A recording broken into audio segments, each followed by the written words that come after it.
మీ అమ్మ చెడ్డదని నిన్ను కని హాస్పిటల్లో వదిలి వెళ్ళిపోయిందని అస్సలు అబద్ధం చెప్పలేదు.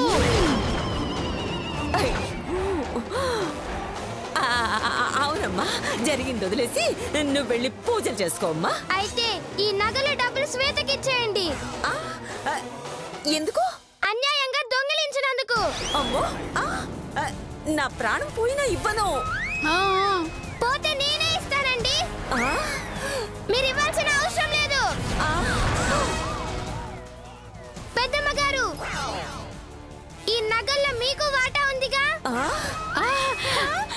అవునవును, ఉంది ఉంది. అయితే వాటాలు నేను వేస్తానండి. సరే, నువ్వే వేయి. ఈ నగలు డబ్బులు మీ ఇష్టం వచ్చిన చోట దాయండి.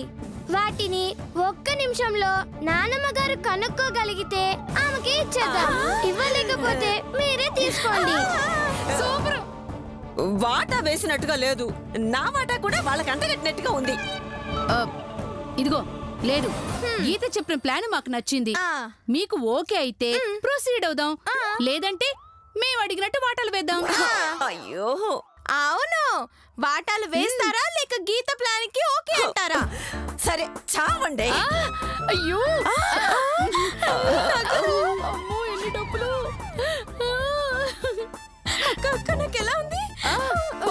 Okay, start.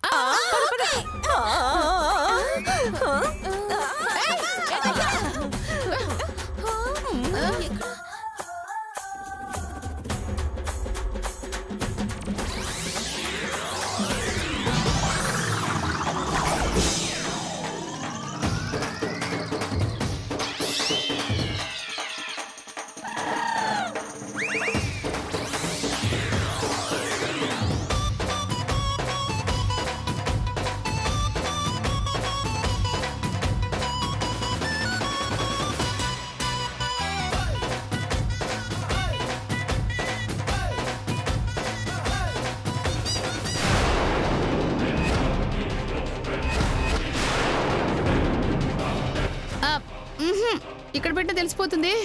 ఎక్కడ ఎక్కడ ఎక్కడ ఎక్కడ ఎక్కడ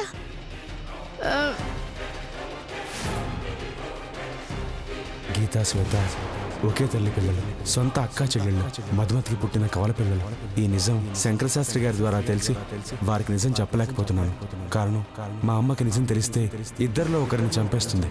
అందుకే ఈ నిజాన్ని నాలోనే సమాధి చేస్తున్నాను. మీ చేతు.